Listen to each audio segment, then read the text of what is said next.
Hello everyone, कैसे हैं आप सब लोग। Welcome back to your own channel. So guys, हम सैटर्न ट्रांजिट की सीरीज़ को कंटिन्यू करेंगे और आज हम एक और असेंडेंट के बारे में बात करेंगे जो असेंडेंट होगा हमारा लिब्रा। ठीक है। अब लिब्रा वो असेंडेंट है जिसमें सैटर्न एक्सल्टेड होता है। ठीक है। यहाँ पर अगर सैटर्न प्लेस्ड हो किसी का तो that mean Saturn exalted, specially अगर वो डिग्री वाइज 20 के आसपास हो तो वो एक्सल्टेड होता है 22 के आसपास, if I am not wrong.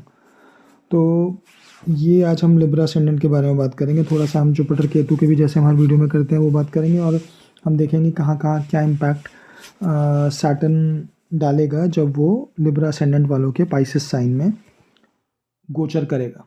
ठीक है। शनि जो है वो गोचर करेगा लिब्रा असेंडेंट के पाइसेस साइन में।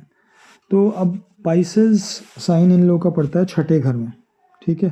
तो यहाँ पर जो आपका सैटर्न है वो गोचर करने वाला है फॉर लिब्रा असेंडेंट।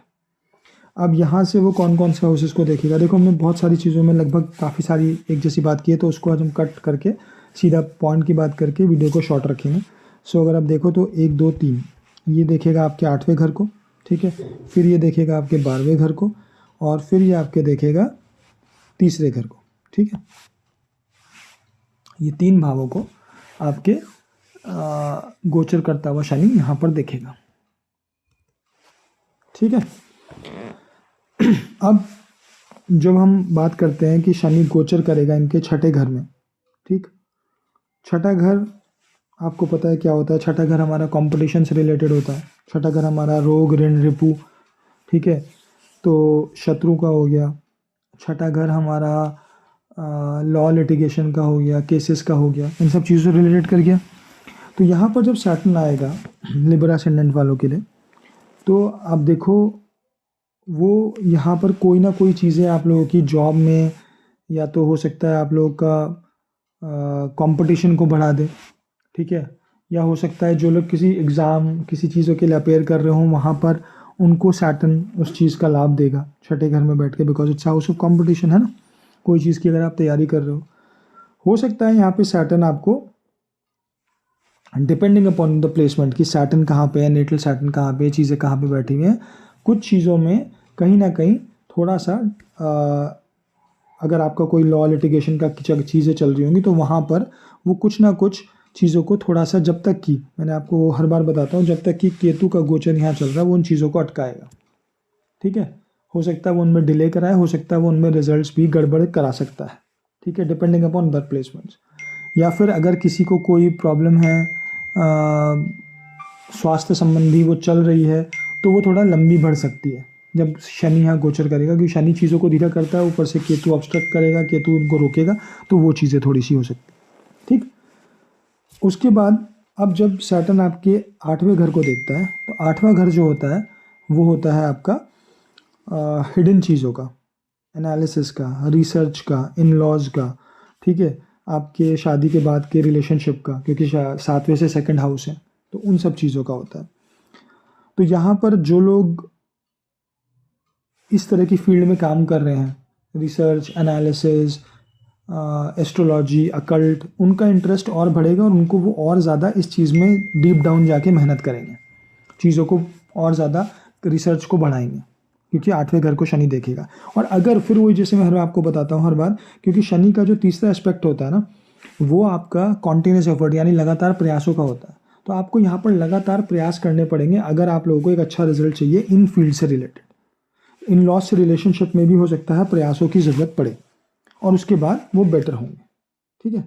अभी फ़िलहाल जुपिटर भी यहाँ बैठा है, तो लगभग मई मिड तक जुपिटर यहाँ पर है, तो वो थोड़ा सा डबल ट्रांजिट आपको यहाँ के पॉजिटिव रिजल्ट्स देगा। बट जब जुपिटर यहाँ से यहाँ गोचर कर जाएगा तो फिर आप लोगों को जब अगले 2.5 साल 2 साल जो बचे हुए होंगे शनि के गोचर के, उसमें प्रयास लगाने पड़ेंगे। ठीक है। प्रयास लगाएंगे, सफलता मिलेगी, ये बात पक्की है। ये सैटर्न के साथ हमेशा होता है। ठीक है। और फिर वो डिपेंड करेगा आपका नेटल सैटर्न कहाँ बैठा है। अगर तुला लगन वालों के लिए सैटर्न लगन में बैठा है तो देखो वो ऑल टुगेदर डिफरेंट रिजल्ट लेके आएगा। ठीक है। अगर उन्हीं के लिए वो सैटर्न 7वें घर में बैठा है तो वो बिल्कुल अलग डिफरेंट रिजल्ट लेके आएगा। और मैं क्यों बोल रहा हूँ, क्योंकि 7वें घर, पहले घर में वो उच्च का हो जाएगा और 7वें घर में वो नीच का हो जाएगा। ठीक है। तो इन सब चीज़ों से डेफिनेटली आपके ट्रांजिट्स पे फ़र्क पड़ेगा, ट्रांजिट की जो पोजीशन जो सैटर्न रिजल्ट देने वाला है। अब बात कर लेते हैं 12वें घर की। अब सैटर्न जो है अपनी 7वीं दृष्टि से आपके 12वें घर को देखेगा। जब तक केतु यहाँ पर बैठा है तो वो यहाँ की चीज़ों में थोड़ा सा चीज़ें दिक्कत लाएगा। अगर आप लोग फ़ॉरेन जाना चाह रहे हैं, फ़ॉरेन ट्रैवल्स हैं, तो उनमें अटकाएगा चीज़ों को, उनको लंबा कराएगा, उनमें कुछ ना कुछ बिना बात की कुछ उलझने देरी पैदा करेगा और उनके रिजल्ट स्लो कर देगा। जैसे ही केतु का ट्रांजिट यहाँ हो जाएगा, ठीक है, और तब आपका जो सैटर्न का यहाँ का रिजल्ट होगा वो आप लोगों को मिलने शुरू हो जाएंगे अपने पेस पे, ठीक है। फ़ॉरेन जाना या कोई भी इन्वेस्टमेंट से रिलेटेड चीज़ें अगर आपकी हैं, क्योंकि 12th हाउस इन्वेस्टमेंट रिलेटेड भी होता है, तो वो आपको मिलनी शुरू हो जाएंगी जैसे ही यहाँ से हटेगा। पर एक चीज़ ध्यान रखिए, सैटर्न टेम्परेरीली रिजल्ट देता है 2.5 साल के यहाँ पे, जिनका भी शनि छठे घर में गोचर करेगा, जैसे लिब्रा असेंडेंट वालों के लिए, तो थोड़ा सा स्टमक रिलेटेड ट्रबल्स आ सकते हैं, क्योंकि Saturn is a gaseous planet और छठा हाउस में आएगा, तो वो गैस रिलेटेड ट्रबल्स, पेट रिलेटेड ट्रबल्स कुछ ना कुछ देगा। तो उसके लिए यहाँ पर ये होता है कि अगर आप लोग थोड़ा सा हेल्थ का ध्यान रखें, एक्सरसाइज करें, स्पेशली अगर योगा वगैरह करें, तो सैटर्न आपको रिजल्ट्स ख़राब नहीं देता, वरना यूजुअली थोड़ा सा पेट संबंधी दिक्कतें देता है आपको जब भी सैटर्न छठे घर में गोचर करता है, ठीक। लोन अगर आपके हैं तो वो थोड़े से लंबे चल सकते हैं, तो ये थोड़ा सा आप ध्यान रखिए। अगर लोन नहीं है तो इस पीरियड में ना लें, जो है 2.5 साल वाला पीरियड आ रहा है। अगर लेंगे तो वो लंबे ही खींचेंगे, उनमें कुछ ना कुछ या उनको मिलने में दिक्कत आएगी, ऐसी चीज़ें हो सकती हैं। अगर बहुत ज़्यादा ज़रूरी ना हो तो अवॉइड करें, ठीक। अब हम बात करते हैं यहाँ से आपके 10वें एस्पेक्ट से, वो आपके तीसरे घर को देखिएगा। अब देखो तीसरा घर क्या होता है, छोटे बहन भाइयों का, करेज का, एफर्ट्स का, ये सारी चीज़ों से रिलेटेड होता है। अब डिपेंड करेगा यहाँ पे कौन से प्लैनेट्स बैठे हैं। अगर कोई प्लैनेट नहीं बैठे हैं तो बात अलग है, प्लैनेट बैठे हैं तो उनके अकॉर्डिंग रिजल्ट्स मॉडिफाई होंगे। बट अगर प्लैनेट्स नहीं बैठे हैं तो वो यहाँ के रिलेटेड आपके हो सकते हैं, बहन भाइयों से आपके रिलेशंस में कहीं ना कहीं कुछ चीज़ें ऐसी इन्वॉल्व कर सकता है कि आप उनसे किसी कार्मिक या कर्मा से रिलेट कर सकते हो सकता है आप लोग कोई काम साथ में करना शुरू कर दो छोटे बहन भाइयों के साथ इस पीरियड में, ठीक। फिर ये आपके यहाँ पर करेज को टेस्ट करेगा। 10th हाउस का जब भी आएगा, अगर आपको यहाँ रिलेशनशिप अच्छे लगाने हैं तो प्रयास देने ही पड़ेंगे छोटे बहन भाइयों से रिलेशनशिप अच्छे कर रखने के लिए। जब वो थर्ड एस्पेक्ट को, शॉर्ट रेजिस्टेंस ट्रैवल वो देगा आपको यहाँ बैठ के, जब भी आपके तीसरे घर को देखेगा सॉरी, तो वो आपको छोटी journey, short distance travel sorry, वो सब देगा, ठीक है। तो यहाँ बैठ के सैटर्न आपके और ये डिस्टेंस, छोटे डिस्टेंस ट्रैवल हो सकते हैं आपके, हो सकता है रिलीजियस प्लेसेस को हों, ठीक है, किसी गुरु से मिलने के लिए हो सकते हैं, जब वो आपके 10th एस्पेक्ट से आपके 3rd हाउस को देखेगा, ठीक है। और ठीक है, अब हम बात कर लेते हैं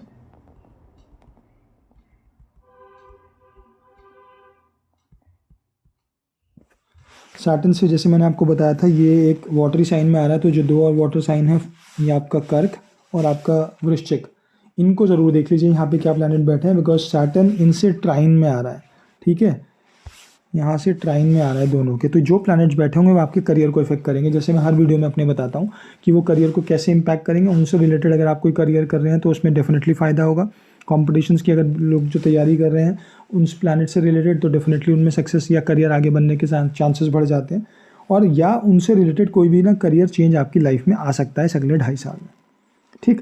तो यहाँ पर ये चीज़ें आप ज़रूर ध्यान में रखें जब आप सैटर्न के ट्रांजिट को देखें। बट जैसे मैं हमेशा बोलता हूँ कि सैटर्न का ट्रांजिट आपकी लाइफ में यहाँ पर जिन जिन हाउसेस को देख रहा है या जो भी उसके ट्राइन में है, उनका इफेक्ट आपके नेटल चार्ट से के प्लानिटरी पोजीशन पर डिपेंड करेगा। इंडिविजुअली रिजल्ट देखना गलत है। और जैसे मैंने आपको बताया, इसके बाद हम लोग एक सीरीज स्टार्ट करेंगे जहाँ पे हम मून से आपके ट्रांजिट को बताएंगे। अब जैसे अगर यहाँ देखो तो इनके लगन से जो है वो बैठ रहा है छठे घर का ट्रांजिट, बट मून से बैठ रहा है 7वें घर का ट्रांजिट, तो उस हिसाब से रिजल्ट्स मॉडिफाई हो जाएंगे। तो इसके बारे में हम पूरी एक सीरीज़ चलाएंगे असेंडेंट के बाद, बट फिलहाल असेंडेंट से सैटर्न आपको ये रिजल्ट देगा, ठीक है। अब जैसे मैं हमेशा बोलता हूँ कि जो ट्रांजिट्स होंगे, मैंने आप लोगों को बता दिया आपके 12th हाउस रिलेटेड मैटर्स और आपके 8th हाउस रिलेटेड मैटर्स में थोड़ा सा जब तक केतु है यहाँ पर कुछ चीज़ें अटकेंगी, बट जैसे ही केतु यहाँ पर ट्रांजिट करेगा, ठीक है, उसके बाद जो मोस्ट इंपॉर्टेंट साइन आप लोगों के लिए हो जाएगा और जुपिटर यहाँ आएगा, वो आप लोगों के लिए हो जाएगा आपका 3rd हाउस और सैजिटेरियस का साइन, ठीक है। क्योंकि ये 3 प्लैनेट, केतु यहाँ बैठ के, जुपिटर यहाँ, सैटर्न यहाँ, इस हाउस को देखेंगे। तो दिस वुड बी, जैसे मैं हमेशा बताता हूँ, ये आपका सबसे इम्पॉर्टेंट हाउस रहेगा लगभग 1-1.5 साल के लिए, क्योंकि उसके बाद जुपिटर ट्रांजिट अलग हाउस में कर जाएगा और केतु भी इधर आ जाएगा। ठीक है, तो वो तब की बात है, बट फिलहाल जो आप लोगों के लिए मेन रहेगा 1-1.5 साल अराउंड जून से लेके नेक्स्ट मई तक, वो आप लोग को अपने 3rd हाउस रिलेटेड चीज़ों पे फोकस करना है। और सैजिटेरियस साइन से रिलेटेड, यानी जैसे मैंने आपको बताया शॉर्ट डिस्टेंस ट्रैवल हो सकते हैं, रिलीजियस प्लेसेस को लेके हो सकते हैं, गुरु के लिए हो सकते हैं, हो सकता है फादर से रिलेटेड चीज़ों को हों, फादर के साथ हों, फादर से कंसर्न कोई चीज़ों को लेके आपको ट्रैवल करना पड़े। तो ये सब चीज़ें आप लोगों की लाइफ में आ सकती हैं जिनका भी लिब्रा असेंडेंट है। ठीक है, सो चलिए गाइज, ये मेरा एक शॉर्ट एनालिसिस था और ये हिंदी में था। इंग्लिश व्यूअर्स के लिए मैं इसके बाद वीडियो अपलोड करूँगा। सो अगर आपको अच्छा लगा हो तो प्लीज़ चैनल को सब्सक्राइब करें, वीडियो को लाइक करें। जब आप लोग लाइक करते हो तो अच्छा लगता है। सो प्लीज़ ज़्यादा से ज़्यादा वीडियो को लाइक करें एंड शेयर करें, कमेंट करें। चलिए guys, thank you so much, bye.